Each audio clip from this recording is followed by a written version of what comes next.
Mr. McRae, good morning. Good morning, sir. Welcome to another program of Buxton Morning Time. This might be your second visit, I think. Well, whatever the number is, Right. I'm listening. I invited you this morning because last week, I think my last program for last week, I mentioned that information reached my desk which says that a lot of things are happening in the BV Triumph NDC um, that are not pleasing or perhaps even legal or ethical, right? And so residents are concerned about what's happening there. I know you were supposed to be appointed to the NDC, and apparently there has been a lot of resistance to your appointment. I want us to start there. Give us a background to the formation of the current NDC and where you stand in terms of you and some other persons stand in terms of being appointed to the NDC as replacement councillors. Um, Now, the last local government elections, we were approached by the APNU to support, to be part of their team. Now, we have no problem in being a part of the APNU team. But there were two members on that team, the current chairman and the past chairman.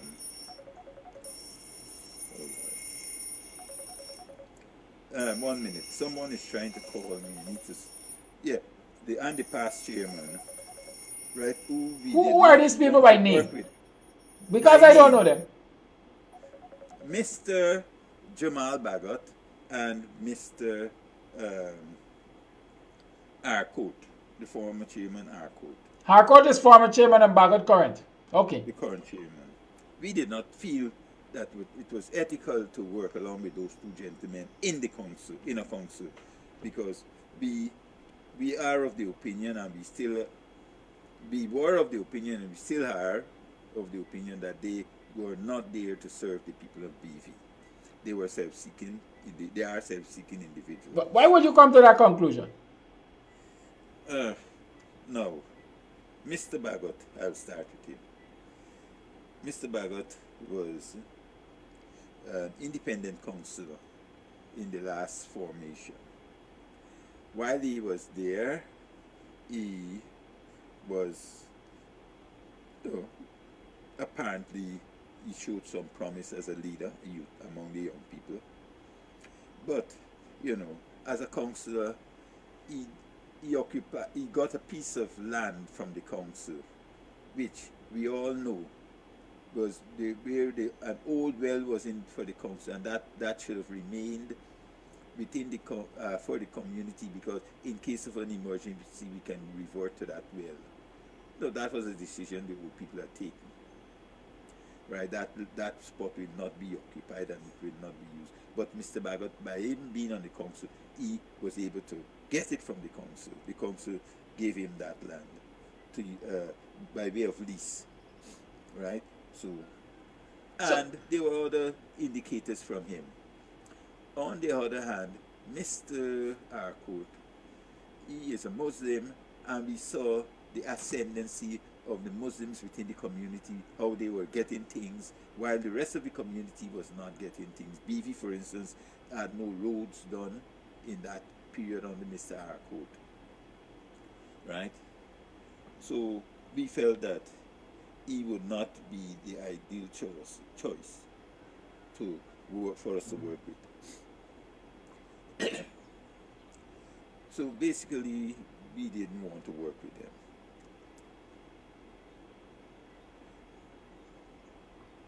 Right? So, but the APNU powers decided they must have those two fellas, and so we had to walk. In the campaign, it was being touted, it was said many times on their platform that a vote. I'm, by the way, a member of the BV Triumph 8th of May movement. 8th of May is the day that Buxton was bought. So we decided that we want to go back to that, try to get back to that ideal of our parents, what they wanted for the village, try to work within that ideal. We wanted to see if we could have gotten our backlands rehabilitated, because for over 40 years It has been abandoned. And so we felt we needed to work in that area, especially because we know that the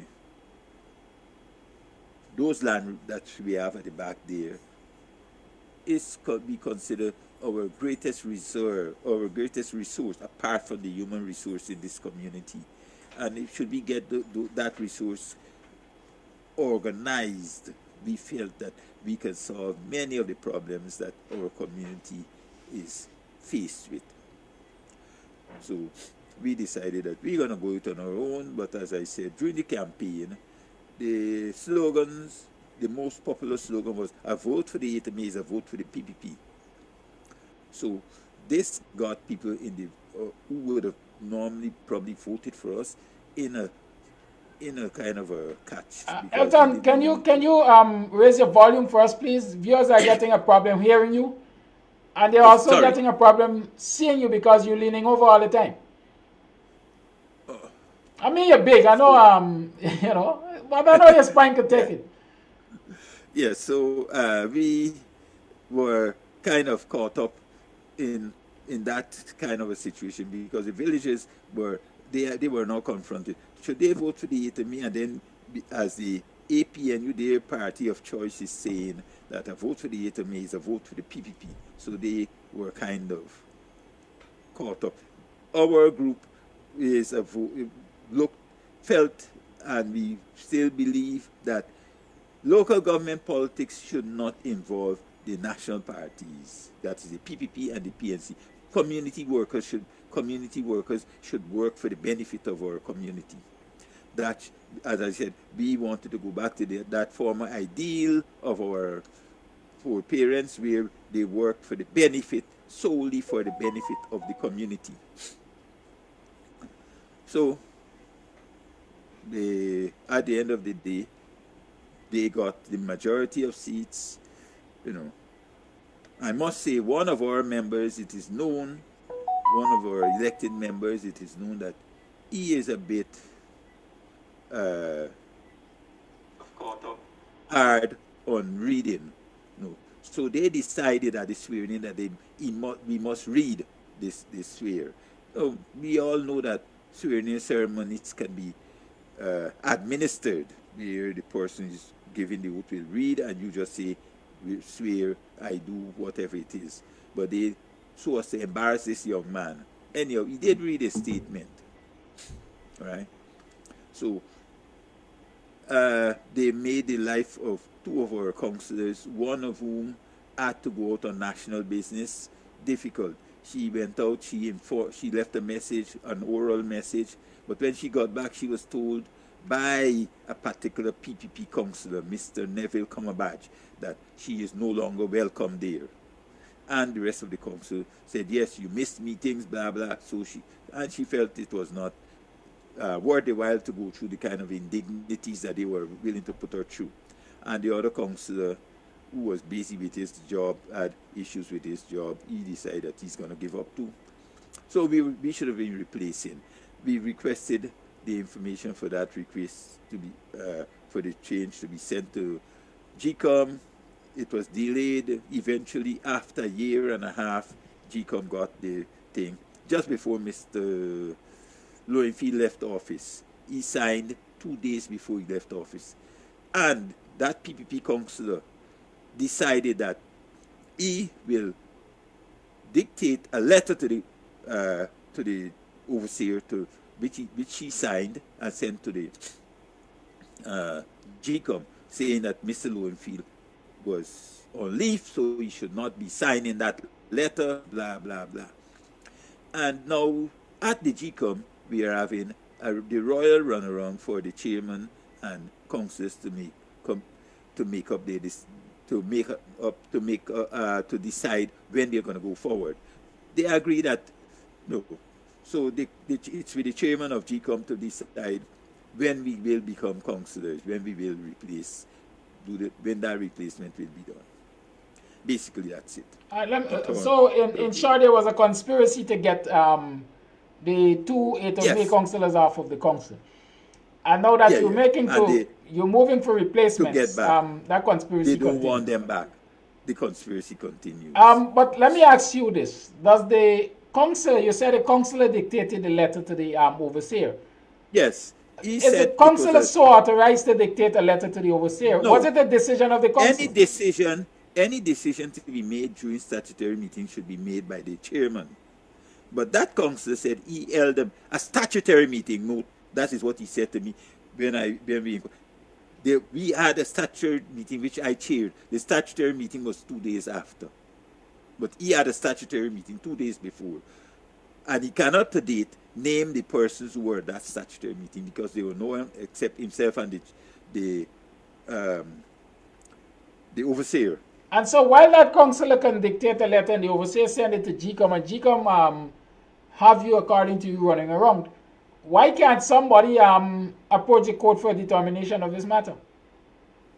Well, GCOM, from all appearances, will be meeting tomorrow, from my understanding, and the decision should be made because I called the office and they said they should have met last Tuesday. They met the Tuesday before, no decision was made, and last Tuesday was holiday, so tomorrow they'll be meeting. And from word in the office is that it's nearing to make a decision. Shouldn't there also be a complaint with the local government commission against this council who would appear has misbehaved? Well, that will be done. That complaint shall be made, right? Because it's not the only time that he has overstepped his boundaries. Recently, I will not take sides in this matter, but again, on purely procedural things, I understand the vice chairman and 2 councillors went to visit a building site where they felt works were being executed illegally. Who is the vice chairman and who are these councillors that accompanied him? The vice chairman is Mrs. Andrews. The chairman, the other councillors were Mr.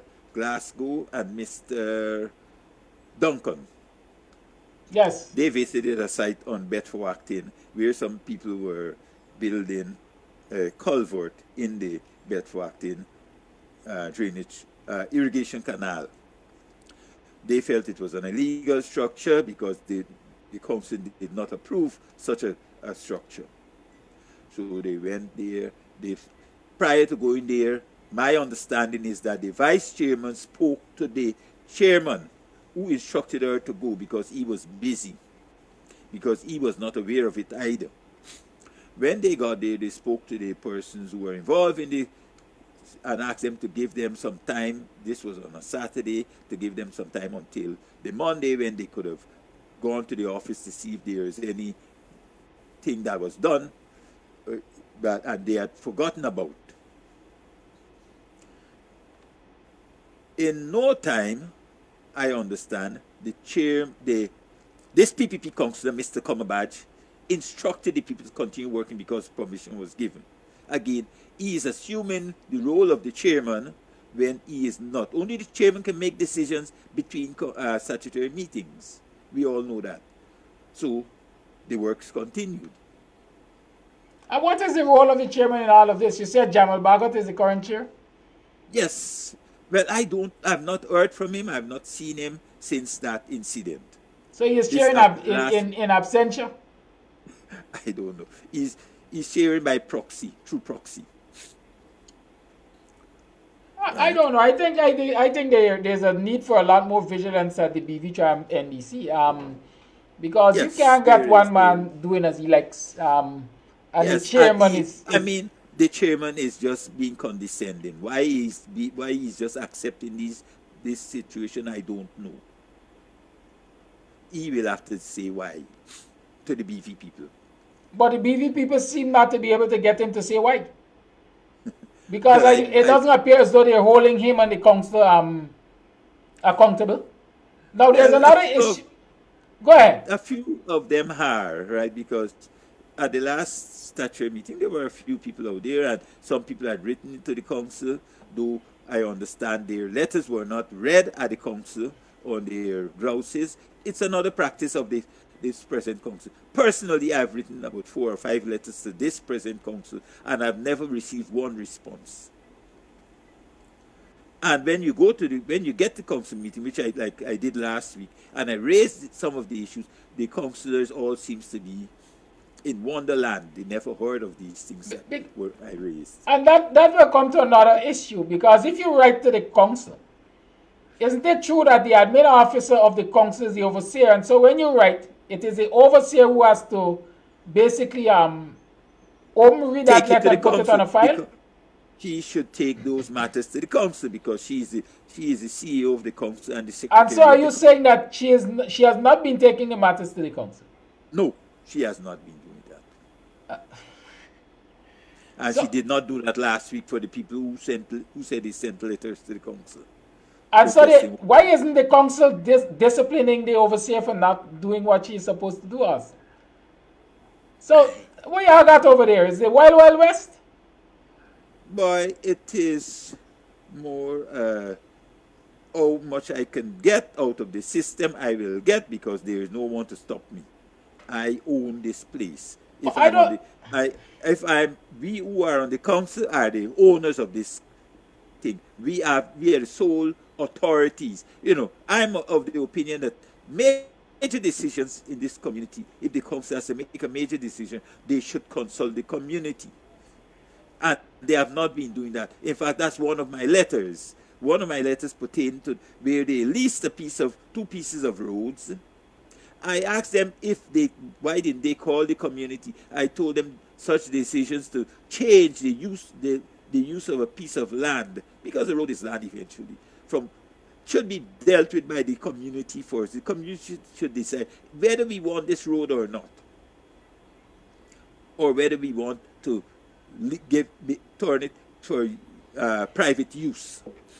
Right? Moving from public to private use, we should be the ones to decide, and not because they are our representatives. They were elected by the community. They should be solely responsible. We don't want to put that burden on them, so that down the line somebody will curse them and say this council has done this and this council has done. No, it's the community has to make those decisions. What work is being done to educate residents and to inform residents of all that is happening at this NDC? Well, I will not say that I've done much, but I think people are talking. Like this program, I think is part of the activity which you have reached out to me about, to get to our communities, because it's not only in BV such things are happening. It's throughout the length and breadth of Ghana. Councils somehow or the other feel that they own those communities, and they have the sole right to decide for those communities. The communities belong to the people. The people should make decisions in those communities. But if the people, also coming back to you see, people do not want to.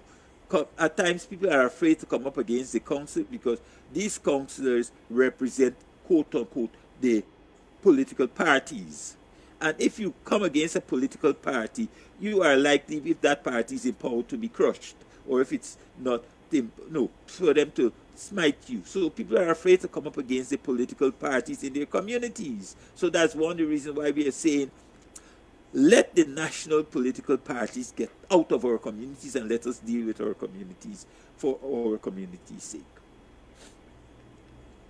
You can have that desire. And when I say you, I'm talking plural, you here. You can have the desire to get rid of the national political parties from your communities. But unless you action it, they ain't going no place. And so if residents want to remain passive, if residents are remaining passive in all of this abuse and dishonesty and so on, then that is what they will get. Now you mentioned there's 2 pieces of land being leased for roads or something, or 2 pieces of roads being leased for private use. What is that about? Now, Gafour has leased from the village. I don't know how come the village those councils feel that they can lease a road. It's in the laws of Guyana that public ways, roads, canals, drainage canals, irrigation canals cannot be leased. So they went against the national statutes. They went against the constitution and leased a piece of land. Also, as I said, that should have been a decision which the community should have made. Now, when you raise it, they are telling you that they are waiting to see. So they're actually giving Gafour time to see how they can manipulate things so that they can have the land use change through Central Housing and Planning Committee. They say they have not given Gafoor permission to build, but they are not telling Gafoor to take it down, which is what the community ought to be telling Gafoor, take it down. But again, the community don't want to come up against Gafoor because they feel that Gafoor may be a PPP supporter and they will be coming up against the PPP government and so on. And also, if they come up against the thing, they will also be coming up against the APNU system too. So they are caught in a bind.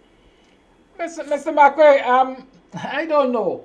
I don't see a bind. For example, you just mentioned, just now, you said that the statutes say that canals and roads and so on can't be leased. So from the time you lease a road, you are in breach of the statutes. That's a national issue. And so the courts can make a determination on this thing. Again, why we are telling the council? It is not Elton McRae's sole property. I cannot go, and if I go and get a lawyer, the rest of the community is not supporting that cause. They aren't? They will. I doubt it because I called upon people and they were like, well, you see, me get me only and nobody not trouble them. That's the attitude. Listen, I mentioned Friday gone, never mind make Pleasance and get back down. You know, which is the second road we're talking about? The second one is a piece of land leased to a fellow named Mohammed, who's the son-in-law of B.M. Soates. In fact, the Monrepo NDC was claiming half of it. Well, it's been proven it belongs to Triumph, right? So that went to court, and then our council decided to waste council's money, type money that government has given council for the development of our community, to waste council's money to get a lawyer to prove that it's not Monrepo's in a case against that, right? When the government tried to intervene, and the government, of course, B.M. Soates is a supporter of the government, a large supporter, so they have pulled back, and B.M. Soates and his son-in-law have the right away to continue building.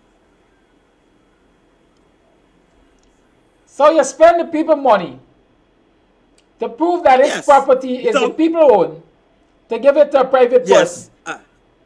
Yes. And I must say also, the CEO of the council, she should have advised them better. Because she has a piece of land that she is leasing to the Chinese at the tram train line. She is leasing that land for $250,000 every month. But she allowed them to lease that bigger property, which is about 10 times the size, for $42,000 a month. I mean, this is the kind of thing. So it leads one to say that somebody is getting kickbacks in all of these things. Let me get this right. The CEO of the council, that's the overseer. Leased. Yeah, she has a piece of land that she has leased from the state, that BV train line embankment, and she has now released it to the Chinese for $250,000 a month. And she is on the council. She could not have advised the council that they could have gotten a better deal from BM. So let's assume that the land was there to be leased at $42,000 a month. That's what they're getting from BM Soates. That has to be renegotiated. Even if BM Soates continue to get the land, it has to be renegotiated, as early as possible. So it shows that the CEO is not working in the interest of the community, though she's paid by the community or paid to do work for the community. Did I also hear that John Finance is approaching the council to lease some 200 acres of land? Yes, that is quite so. And those lands, many of it, are transported to individuals in the community. Much of it is transported to members in the community. Some of it has been leased. My family, for instance, has been paying lease on those lands up until this year. We paid the lease, even though over the past 40 plus years, from 1976, we could not have gotten access into the backlands to those lands. But we continue paying our lease because we see it as an investment to have those lands. Because one day we feel we will be able to again farm it. And now the council is saying to us that it is the council's land, so they can sell it. Again, this was touted by that same PPP member councillor. When they called the meeting, he said, it's the council, so the council can have the right to sell. And there are many other people in the community that have leased. Some people, as I said, have transport for those lands because the lands were first bought by the village and it was subdivided and leased to farmers. Some people at some point decided that they will give up their right to lease. So they sold that right to other people. And in doing so, they were able to get transport. Those people were able to get transport. Our lease is for 99 years. So if you have a 99-year lease, you have a legal claim. If you have a transport, you have a legal claim. Yeah. Is anybody making moves to approach the court on this matter? On this one, we definitely, some of us in the community have decided, because this is where individual toes are being mashed. So we have approached a lawyer already. Some of us, myself included, and some other owners of lands, those some with transport and some with lease. We have approached a lawyer and we are going to take it to the court. So they have not made a decision yet, so that we will have to take it to the court to stop any decision being made on that. And this week it will be there in court. Mr. McRae, I tell you, I am you've taken all the wind out of my sail this morning, honestly. I feel so depressed. I feel so depressed. As I said, it's not only BV such things are happening, because I remember last year, the Attorney General was saying the lands in Seafield were state lands. The lands at the back of Seafield are state lands. So, I mean, village lands are not state lands. I don't know how people are looking at this thing. You said that this council, the PNC won the majority. Is that what I learned? What you said? APNU. APNU. So APNU is majority on this council, right? They are not a majority. They have the most. The council is 18. They have 8. The PPP have 6, and 8 of May 4. So if the APNU were to work along with the 8th of May, then the likelihood is that you're going to get a majority, right? But instead, yes. I'm getting the picture. May, they are not working with it. Instead, I'm getting the picture. They combined with the PPP to work against the 8th of May, because until last year, the deputy chairman was a PPP member. They work against the 8th of May. Whatever 8th of May presented, that's why our two councillors finally, apart from the harassment with the young lady going out of the country, they couldn't, anything that they present which in their mind was progressive, it was shut down by the combined APNU PPP group. Where these councillors living, man? They live in BV and Triumph, man. Comfortably? Yeah. Mr. McRae, what do you see as the way forward? The way forward, as I said, the group of us who are going to go to get, who are seeking legal advice, will file against the sale, any attempted sale or attempted sale to John Finance. As for Gafour's issue, we will have to get, I personally will take it on to see that I get some more people on my side to take down that structure that Gafour has there. For the other one, I don't know how to do it, to be honest with you, except that maybe make them pay some more money. Because, to be honest, the road is now defunct, but it's still on the maps as a road reserve. Has any approach been made to the APNU to intervene in these issues? The leadership of the APNU? I have. Who are some of the people you spoke with? I spoke to Mr. Joseph Harmon. Joseph Harmon is the opposition leader. What about the leader of the PNC, David Granger, who is supposed to be well versed in village history, etc.? What about the CEC, Central Executive Committee of the PNC? No, I've not met the CEC. I made an attempt to get on to Mr. Granger. And we were supposed to meet, but we didn't meet. Don't you think these are issues which should be ventilated at the higher ranks of the political party, and also ACDA and perhaps the Pan-African movement and so on should get involved and aid in these fights? Well, I would like to have all the organizations where, especially black people, because we are talking African villages here in the first instance, but it's wider than just the PNC and ACDA, because we are looking at, in our community, for instance, we have a mix. Triumph is a mixed community. So the Indians in the community also has to play a role in this struggle, because they are affected. The lands at the back that John Fernandez are going after, most of it, from at least for the people who told me they have of the transported holders, are Indians. Those with lease are Africans, because when the Africans were selling, they sold to the Indians who got transport. So most of those with transport are Indians. So we need to all collaborate on this.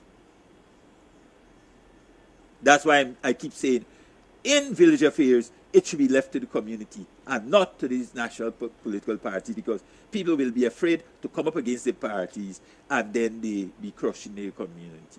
Well, the party is supposed to be creatures of the people. I don't know why people believe they are creatures of the party. Right? I don't know too, right? So we have. I don't listen. Let me get a little lawless here. Let me get a little lawless. I will try to put it in my best language, right? But I don't care which party you represent. Or you live in a village. I don't care if you go to Indian communities, and this is the reality we have to deal with, right? When you go to Indian communities, the Indians who are supportive of the PNC or AP and URFC, whichever you want to call it, they're supportive, but they dare not be openly supportive, because they know what will be coming to them. Yeah. So how are you going to tell me that you're supportive of which party, living in my community, and robbing my children, my next generation, and I should fight for come up against you? Because a political party, well, God be the judge. The political party had to come and do something for you. I'm just, as we have example, when the Azizes, I think that's their name. The Azizes in Borbis, West Borbis, I think, painted their butcher shop in the AP and UAFC colors. You remember it was burnt down? Yeah. That is what the other people do, to make an example of others. You got people living in your community, selling out your birthright, trampling on your rights as landowners, and sleeping at nights. Something wrong with you. We mentally retarded. I don't know. Honestly. Mr. McRae, is there anything you want to say before you go?